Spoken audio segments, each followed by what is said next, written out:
सुप्रभात बच्चों। आज हम पढ़ेंगे पाठ 12 सुनीता की पहिया कुर्सी। कहानी के पिछले भाग में आपने देखा कि सुनीता एक ऐसी लड़की है जो चल फिर नहीं सकती। वो सिर्फ अपने पहिया कुर्सी के सहायता से ही चल पाती है। उसी के सहायता से वो बाहर जा सकती है और अपना रोज का काम कर पाती है। एक बार उसकी माँ ने उसको आज्ञा दी बाजार जाने की, तो वो बहुत खुश हुई और वो दुकानदार के पास गई। उसने चीनी लिया। वहीं पे उसको एक लड़की मिली जो उसके पहिया कुर्सी के बारे में जानना चाहती थी। और वहीं पे उसको एक बच्चा मिला जिसको सब छोटू छोटू कह के चिढ़ा रहे थे। उसका नाम अमित था। उसने उसकी बहुत सहायता की।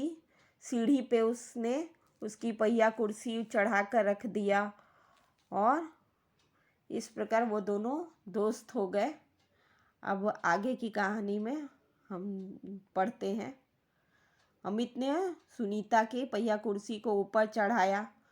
सुनीता ने अमित को धन्यवाद दिया और कहा, अब मैं दुकान तक खुद पहुंच सकती हूँ।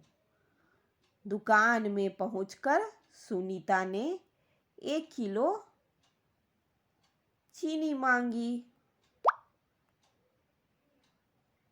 सुनीता ने अमित को धन्यवाद दिया और कहा, मैं खुद पहुंच सकती हूँ। दुकान में पहुंचकर सुनीता ने 1 किलो चीनी मांगी।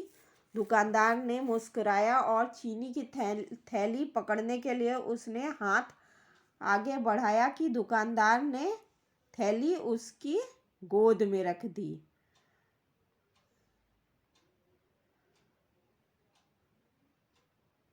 सुनीता ने गुस्से से कहा, मैं भी दूसरों की तरह खुद अपने आप सामान ले सकती हूँ। उसे दुकानदार का व्यवहार बिल्कुल अच्छा नहीं लगा। चीनी लेकर सुनीता और अमित बाहर निकले।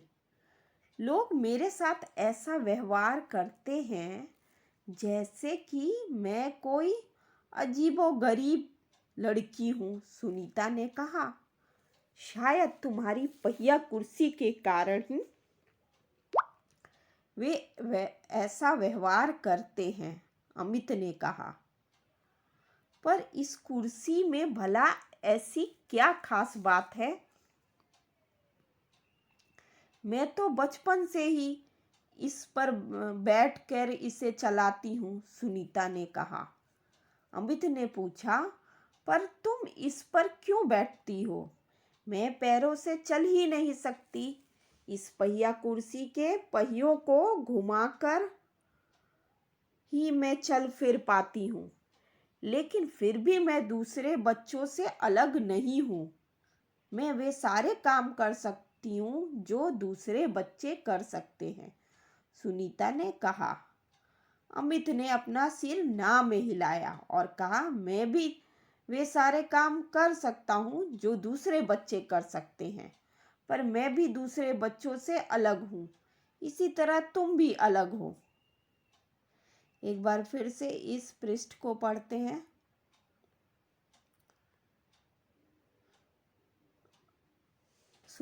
अमित ने उसे ऊपर चढ़ाया, उसकी कुर्सी को। सुनीता ने अमित को धन्यवाद दिया और कहा, अब मैं दुकान तक खुद पहुंच सकती हूँ।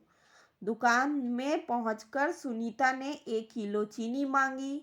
दुकानदार उसे देखकर मुस्कुराया। चीनी की थैली पकड़ने के लिए उसने हाथ आगे बढ़ाया ही था कि दुकानदार ने थैली उसकी गोदी में रख दी। सुनीता ने गुस्से से कहा, मैं भी दूसरों की तरह खुद अपने आप सामान ले सकती हूँ। उस दुकानदार का व्यवहार बिल्कुल अच्छा नहीं लगा। चीनी लेकर सुनीता और अमित बाहर निकले। लोग मेरे साथ ऐसा व्यवहार करते हैं जैसे कि मैं कोई अजीबोगरीब लड़की हूँ, सुनीता ने कहा।